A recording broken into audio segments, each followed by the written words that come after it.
Bon dimanche chez vous. Heureuse de vous présenter cette émission, l'émission Temps de la Moisson, une production du ministère Nouvelle Cité de David, paroisse Rocher de Vie. Pour la présentation, votre servante Dorcas. Avec moi sur ce plateau, Maman Jessie. Bonjour Maman Jessica. Bonjour Sœur Dorcas, vous allez bien? Je vais bien et vous? Ça va aussi par la grâce de Dieu. Nous avons aussi notre papa, celui qui va devoir nous parler ce matin. Bonjour Papa Ephraim. Bonjour Sœur Dorcas. Vous allez bien Papa? Jésus-Christ est sur le trône et tout va bien. Amen. Amen. Oui, bien-aimés dans le Seigneur, nous continuons avec les thèmes qui parlent du prix d'une âme. Ce matin, cet après-midi, c'est Papa Ephraim qui va nous parler. Effectivement. Nous continuons avec les thèmes. Bonjour, shalom chez vous tous qui nous suivez. Que Dieu vous bénisse. Nous continuons avec les thèmes, le prix de l'âme. Le prix d'une âme. Ce thème a été tiré du livre de Matthieu chapitre 16, le verset 26, Maman Jessie. Oui. Et Jésus est en train de dire à quoi sert à un homme de gagner le monde s'il perd son âme. Vraiment, ce thème m'a beaucoup béni. Et j'aimerais d'emblée entrer déjà dans le sujet entrer directement dans le sujet. Le prix de l'âme. Le prix, c'est quoi? Le prix, c'est juste la valeur d'échange d'un bien à monnaie. Et l'âme, c'est là où il y aura vraiment mon problème ce matin. C'est quoi l'âme? L'âme, c'est l'ensemble des dispositions intellectuelles, morales. C'est le siège de l'activité physique et des états de conscience. En soi, l'âme, c'est la résidence de conscience, c'est la personnalité. Lorsqu'on parle de l'âme, on voit la personnalité, on voit la personne, on voit l'humain. Quand on parle de l'âme, on voit l'humain. Et la grande question, c'est d'où vient l'âme? L'âme vient d'où? Avant que nous puissions vraiment entrer en profondeur dans ce sujet, l'âme vient d'où? Vous savez, la Bible dit dans le livre de Genèse chapitre 1er, le verset, je crois 26, la Bible dit, et Dieu dit, créons l'homme à notre image, selon notre ressemblance. Donc, Dieu a créé l'homme, mais l'homme n'était pas encore formé. C'est dans Genèse 2 que Dieu dit, je crois, chapitre 8 ou bien 9, si je ne me trompe pas, la Bible dit, alors Dieu forma. Dieu a pris la poussière, il a pris la poussière, il a formé. Il y a l'homme créé et l'homme formé. Et lorsque Dieu a fini de former l'homme, après avoir créé l'homme, parce que l'existence de l'homme, on voit l'esprit de l'homme, le corps, l'âme et l'esprit, parce que l'homme est parti comme Dieu. La Bible dit, créer l'homme à ton image. Il y a le Père, le Fils et le Saint-Esprit. Et c'est le Père, le Fils et le Saint-Esprit qui ont créé l'homme. Et comme il a été créé, il a aussi été créé en 3 parties, en 3 dimensions. L'âme, le corps et l'esprit. Et quand Dieu a fini de créer le corps de l'homme, la Bible dit qu'il a soufflé. Qu'il a soufflé dans l'homme. Et la Bible dit, lorsqu'il a soufflé le souffle de vie, l'homme est devenu une âme vivante. Dans toute façon, on dit, l'homme est devenu une âme vivante. Et c'est par là que j'ai compris que quand Dieu a soufflé, l'homme a reçu l'esprit. Et après avoir reçu l'esprit, l'homme est devenu une âme vivante. L'âme vient de Dieu. Mais la question qu'on se pose, Maman Jessie, c'est quand vous lisez Genèse chapitre 4, l'homme connut sa femme et il enfante Caïn. Mais quand Dieu enfante Caïn, ce qui est bizarre, c'est que Dieu n'est pas venu souffler dans les narines de Caïn.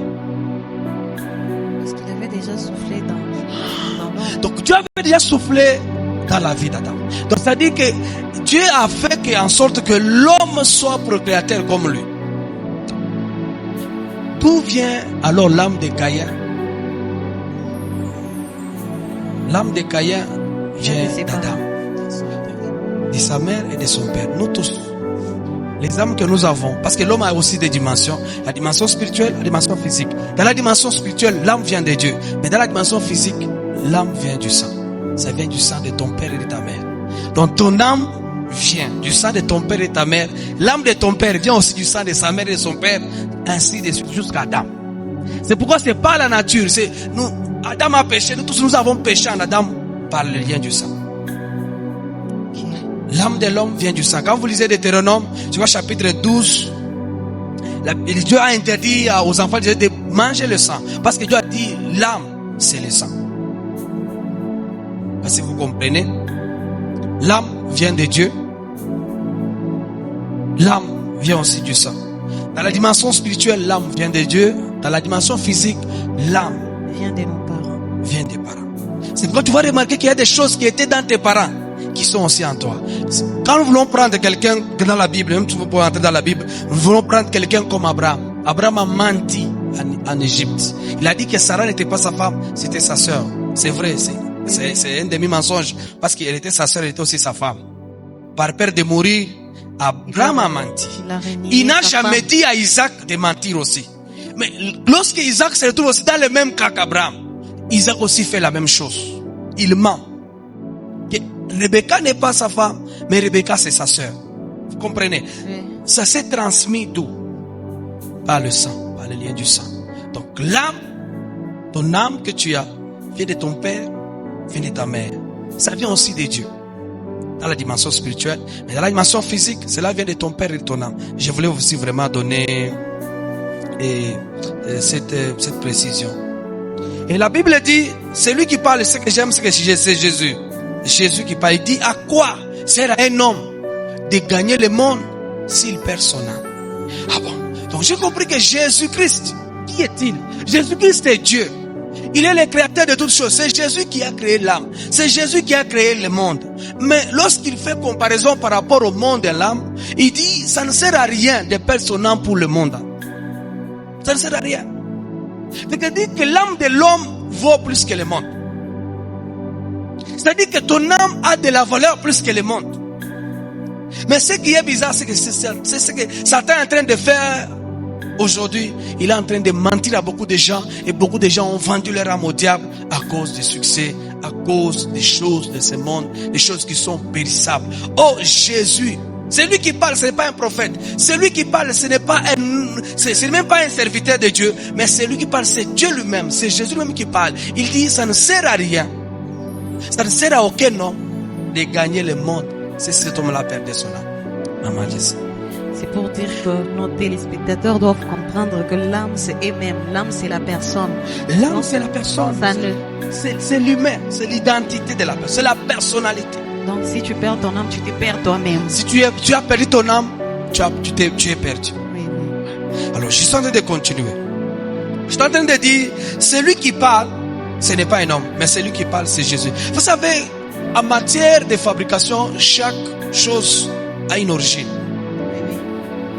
Quand vous regardez beaucoup de trucs que nous avons ici, c'est toujours écrit Made in China, Made in China. Mais l'homme, quand vous regardez l'homme, il faut dire Made in Jesus, Made in Jesus, Made in Jésus. Même Satan, c'est Made in Jésus.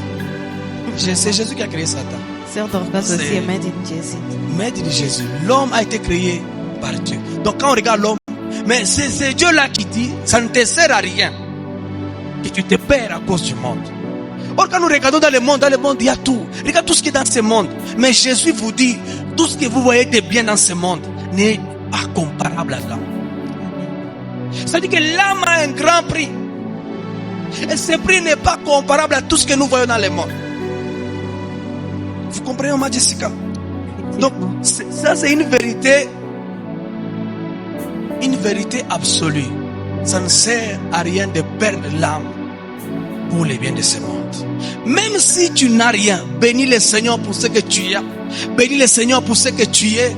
Et garde-toi en Jésus. Même si on vient te proposer, Jésus a été proposé par le diable. Il a proposé à Jésus. Il lui a montré le royaume de la terre. Il a dit, si seulement tu m'adorais, je te le donne. Et Jésus lui a dit, il est écrit, il est aussi écrit, tu n'adoreras que le Seigneur ton Dieu. Donc en d'autres termes, Satan viendra vous tenter. Satan viendra vous présenter le monde. Mais face à cela, à cause de votre âme, restez focus sur Dieu. Restez focus sur Jésus. La Bible dit, à quoi sert un homme de gagner le monde s'il perd son âme? J'ai compris que l'âme d'une personne est plus grande que le monde. Même si je ne peux pas remplir un lit, mais mon âme est plus grande que le monde. C'est pourquoi quand vous lisez la Bible dit que les cieux des cieux ne peuvent pas contenir Dieu, mais c'est Dieu a fait de son habitation ma vie. Donc, un Dieu qui est si grand habite dans l'homme que je suis, habite dans l'homme que vous êtes, mais ce Dieu ne peut, le monde ne peut pas les contenir. Est-ce que vous comprenez ça, ma majesté? Donc, en d'autres termes, l'homme est plus grand que le monde. L'homme a plus de la valeur que le monde. Effectivement. C'est pourquoi j'aimerais essayer de dire, je vais choquer, mais je ne vais pas choquer. Je vais me dire que l'homme est plus valeureux que le ciel. Comment ça? Au ciel, Jésus était Dieu, il était roi, il avait un trône. Mais Jésus a trouvé que le trône n'avait pas de la valeur par rapport à l'homme. Il a laissé le trône, il a laissé l'exaltation des anges. Jésus-Christ est venu sur la terre, il est venu chercher l'homme. En tout cas. Donc l'homme vaut le trône de Dieu. Parce que si Dieu tenait vraiment son trône, il n'allait pas envoyer son fils pour venir mourir pour nous. Donc Dieu tient tellement à l'homme. Vous savez pourquoi? Parce que pour créer les bêtes, Dieu a parlé, il a parlé seulement la parole, il est en train de parler. Mais pour créer l'homme, Dieu a pris ses mains, il est allé toucher la boue. Et vous savez, tout ce que Dieu touche, Maman Jessie, a de la valeur. C'est pourquoi je dis à quelqu'un, ce soir Jésus va toucher ta vie. Amen. C'est en donnant ta vie à Jésus que Jésus va toucher ta vie. Et si Jésus touche ta vie aura de la valeur. Si Jésus touche ton travail aura de la valeur. C'est pourquoi là où Dieu a touché, Dieu n'accepte pas de perdre facilement. Amen. C'est pourquoi même quand Adam et Ève ont péché, vous savez, Dieu pouvait les tuer et puis recréer encore. Mais comme déjà les mains de Dieu avaient touché le corps d'Adam, là où Dieu a touché, Dieu ne voulait pas laisser partir comme ça. Là où Dieu a touché, Dieu y met sa valeur. Dieu y met son énergie. C'est pourquoi l'homme est plus que le ciel. L'homme vaut plus que le ciel. Parce que si c'était le ciel qui intéressait Jésus, Jésus n'allait pas venir. Il a dit, que les mères, ils ont péché. Mais à cause de cet amour que Dieu a pour nous, il a laissé le trône. Il a abandonné les anges, l'adoration des anges. J'aime quelqu'un qui a dit, lorsque Jésus était sur la croix, et il y avait des anges vraiment qui étaient en colère. Les anges pensaient que Jésus allait donner l'ordre. C'est pourquoi j'aime la Bible. Quand la Bible dit, quand Pierre a coupé à quelqu'un l'oreille, Jésus a dit, tu ne sais pas que je peux ordonner à cet instant même une légion d'anges pour venir combattre pour moi. Mais si Jésus a refusé, il a préféré replier. C'est à cause de l'amour qu'il a pour toi. À cause de l'amour qu'il a pour nous. Alors, j'aimerais dire à quelqu'un ce soir, si tu meurs perdu, ce n'est pas la faute de Dieu. Si vous mourrez perdu, c'est votre faute. Vous avez décidé d'ignorer l'amour de Dieu qui est venu toquer à votre porte. C'est pourquoi ça ne sert à rien de vivre sans Jésus. La Bible dit dans Hébreux chapitre 9, le verset 27, maman Jessie, pardon. La Bible dit, comme il est réservé à un homme de mourir une seule fois, et puis après quoi viendra le jugement. Donc en d'autres termes, il n'y a pas de purgatoire. Un endroit où quand tu meurs, et puis on te met un endroit, on commence à faire pour toi des prières, et puis ton âme quitte les mauvais séjours des morts pour aller dans le paradis. C'est faux, c'est un mensonge qu'on a menti aux gens. C'est maintenant là, pendant que tu es vivant, que tu dois prendre des décisions pour donner ta vie à Jésus. Prendre des décisions pour accepter le Seigneur Jésus comme étant Seigneur et Sauveur personnel. Si vous ne le faites pas maintenant, après, ça sera trop tard. Alors pour ceux qui disent que si tu meurs en Jésus, tu pars directement au paradis, c'est vrai ça? Oui, quand quelqu'un meurt en Christ, c'est la belle vie. Les paradis existent déjà. Vous dites? Les paradis existent déjà. Oui, les paradis existent. Les paradis, maman, je sais c'est quoi? Le paradis a commencé avec Christ. Parce que dans les temps anciens, avant le Nouveau Testament, avant la Nouvelle Alliance, tous ceux qui mouraient allaient dans les seins d'Abraham. C'est pourquoi quand tu lis dans le livre de Luc chapitre 16, je crois le verset 18-19, on parle de l'histoire de l'homme riche et le pauvre Lazare. On dit lorsque l'homme riche est mort, il a été enterré. Il est allé dans les mauvais séjours des morts. Le pauvre Lazare, lorsqu'il est mort, il s'est retrouvé déjà au paradis de Dieu. Il était dans les seins d'Abraham. Oui, il était dans les seins d'Abraham. Et à la croix, c'est Jésus qui dit maintenant à un voleur, il dit aujourd'hui même, aujourd'hui, nous allons inaugurer le paradis. C'est Christ qui est venu. Et quand vous lisez la Bible, dans le livre de Matthieu, je crois 27 ou 28, la Bible dit que pendant que Christ était sur la croix, les sépulcres se sont ouverts. Il y a eu des morts qui sont ressuscités, mais qui sont restés encore dans les tombeaux. Il était à la croix en train de mourir, mais dans les cimetières, il y avait déjà une fête qui attendait les nouveaux arrivants, qui devaient les transférer du mauvais séjour, du sein d'Abraham vers le paradis. C'est Christ qui nous a amenés au paradis en attendant d'aller au ciel. Amen. Donc le paradis, c'est un lieu de repos pour tous les hommes qui meurent en Christ. Ils sont là dans les lieux du repos. Ils sont dans un endroit magnifique. Et comme la Bible le dit, nous les croyons. Et j'aimerais ici terminer, maman Jessie. Oui. J'étais en train de dire que si vous mourrez sans Jésus, ça ne sera pas sa faute. Ça sera votre propre faute parce que vous avez refusé l'amour de Dieu, la main tendue, la grâce de Dieu, la main tendue vers les païens, la main de Dieu tendue vers le païen, la main de Dieu tendue à ceux qui sont perdus. Vous savez, quand vous voyez des conférences, des croisades, vous voyez des séminaires, des guides de prière, tous ces pasteurs dans le monde, c'est quoi? C'est l'amour de Dieu. C'est Dieu qui cherche les païens. C'est Dieu qui cherche ceux qui sont perdus. C'est pourquoi il a dit, allez, faites de toutes les nations des disciples. Toi qui m'entends, ta dernier jour aujourd'hui de m'écouter, ne perds pas le temps. Parce qu'il n'y a plus de temps. Accepte de donner ta vie à Jésus. Parce qu'après le temps, il n'y a plus de temps. En tout cas. Amen. Tu crois que je peux m'arrêter ici? Ce message est tellement fort. En tout cas, ça bénit de vie. Alors, bien-aimé, de partout où tu nous suis, je te prie, n'accepte pas de te perdre pour l'amour du monde. Amen. Parce que dans le monde, il y a pratiquement rien. Il y a vraiment rien.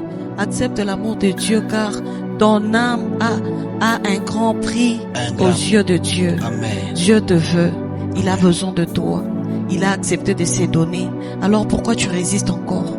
Pourquoi tu résistes encore à cause de plaisir de ces mondes? Il est temps d'accepter cet amour. Sœur Dorcas, est-ce qu'il y a une question? Papa, j'avais une question. Je vous écoute. Vous venez de nous dire que si une personne mourrait en Jésus, il ira directement au paradis. Oui. Maintenant, si la personne est au paradis, est-ce qu'il sera encore jugé? Voilà, une très Très bonne question, vraiment. Certains disent que si quelqu'un mourrait, il ira dans le lieu de repos En attendant son jugement. à côté. C'est une très bonne question. En soi, je crois on y reviendra avec ce sujet-là, sur le jugement dernier, le trône blanc. Tout celui qui meurt en Christ ne sera pas jugé. Romains 8, le premier verset. Il n'y a alors aucune condamnation pour ceux-là qui sont en Jésus. Alors, ceux qui meurent en Christ, au jour du jugement, ne seront pas là pour être jugés, mais ils seront là pour être récompensés. Donc, au jour du jugement, comme Dieu a dit, je dirai au bouc d'aller à ma gauche, je dirai au brebis d'aller à ma droite. C'est-à-dire, Dieu viendra juste pour séparer. Et tous ceux qui ont servi Dieu, ils vont briller, ils auront leur récompense. Donc, quand une fois tu es mort en Christ, il n'y a pas de jugement pour toi. Tu vas dans les lieux du repos, tu attends l'enlèvement. Je crois que quand vous prenez le livre de 1 Corinthiens chapitre 15, d'ailleurs on nous a dit ça aujourd'hui, en commençant par le chapitre 45, quand vous descendez, la Bible dit au son de la trompette. Ce sont d'abord les morts en Christ qui vont faire quoi? Qui vont ressusciter. Pourquoi? Parce que ces morts en Christ, ceux qui sont morts en Christ, ils ont encore besoin d'une chose. C'est qu'ils ont besoin du corps incorruptible. Vous voyez? Ce corps corruptible devra revêtir l'incorruptibilité. C'est alors qu'ils vont alors monter avec ce corps incorruptible. Et nous les vivants, nous ferons quoi? Nous les vivants, nous serons transformés. Donc pour tout celui qui est mort en Christ, mais il n'y aura qu'un tribunal de récompense. Dieu va vous récompenser pour tout ce que vous avez fait pour lui, pour les âmes qu'on gagne. Surtout ceux qui ont gagné les âmes, ils auront vraiment une place de gloire au ciel. C'est pourquoi il faut aller gagner les âmes. C'est pourquoi il faut qu'on aille gagner les âmes. Pourquoi? Parce que ceux qui ont gagné les âmes auront vraiment une place, une vraie place au ciel. Amen. Maman Jessica. Je pense que vous allez me poser aussi la question de savoir quelle est la différence entre l'âme et l'esprit. Bon, vous pouvez me le dire. Déjà, je la pose. Quelle est la différence entre l'homme et l'esprit, Papa Ephraim? L'âme, c'est la résidence de la conscience, des émotions. C'est la personnalité, c'est l'humanité. C'est la connexion d'homme à homme. Mais l'esprit, c'est celui qui te permet d'être en relation avec Dieu. C'est pas l'esprit qu'on reçoit Dieu. C'est pas l'esprit qu'on communique avec Dieu. C'est par l'âme qu'on communique avec les hommes. Très simple. C'est par ton esprit que tu communiques avec Dieu. C'est par ton esprit que tu as la vie. C'est par ton esprit que tu as la vie de Dieu. Mais c'est par l'âme que tu communiques avec les hommes. C'est par l'âme que tu as des sentiments, tu as des émotions, tu as des ressentiments. C'est pourquoi vous dites que l'âme, c'est le sang. L'âme, c'est le sang. C'est parce que l'âme, c'est Deutéronome qui dit, je crois 12, je connais les versets, c'est dans Deutéronome 12, je crois qu'on parle de ça. L'âme de l'homme est dans le sang. L'âme, c'est le sang. Papa Ephraim, merci de nous bénir, merci de bénir de vie. Je crois cet après-midi qu'il y en a qui vous ont écouté et qui ont pris la décision d'accepter cet amour et de prendre conscience du prix de leur âme. Ouais. J'ai prié à ce que vous puissiez prier pour eux. Nous voulons prier pour toi qui as pris la décision de donner ta vie à Jésus. Toi qui nous as suivis et qui n'a pas de paix. Parce que sans Jésus, on n'a pas de paix. Vous savez, nous qui avons Jésus, même si je n'ai rien, je suis en paix. Je sais que j'ai le Saint-Esprit. Dieu est mon Père. Je suis calme. Parce que je sais que Papa est au contrôle de tout. Effectivement. La Bible dit qu'aucun malheur ne t'arrivera, qu'aucun fléau ne s'approchera de ta tente. Donc ce sont des paroles avec lesquelles je marche. Je suis un peu basé sur ces paroles-là. Je suis posé à cause du Saint-Esprit. Mais vivre sans Jésus, c'est mourir déjà. Même si tu essaies de respirer. Parce que tu peux respirer sans vivre. Mais quand quelqu'un a Christ dans sa vie, une nouvelle vie naît en lui. Une nouvelle vie naît en lui. C'est pourquoi Christ venant, il nous a amené la nouvelle naissance en lui. À tous ceux qui l'ont reçu, à tous ceux qui croient en lui. Il a donné le pouvoir de devenir, donc de naître enfant de Dieu. Amen. Donc tu quittes ta famille, tu nais dans la famille de Dieu, où Jésus-Christ est ton grand frère, le Saint-Esprit est le grand frère, et Dieu le Père est ton Père. Comme il est Père de Jésus, il devient aussi ton Père au même titre. Tu deviens enfant de Dieu au même titre que Jésus-Christ. Quelle grâce! Vraiment. Non.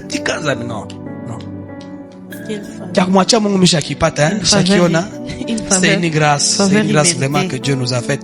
Bien aimé, karibu mu famille. Nous vous invitons ce soir. Vous n'avez pas encore pris la décision de donner votre vie à Jésus, faites-le.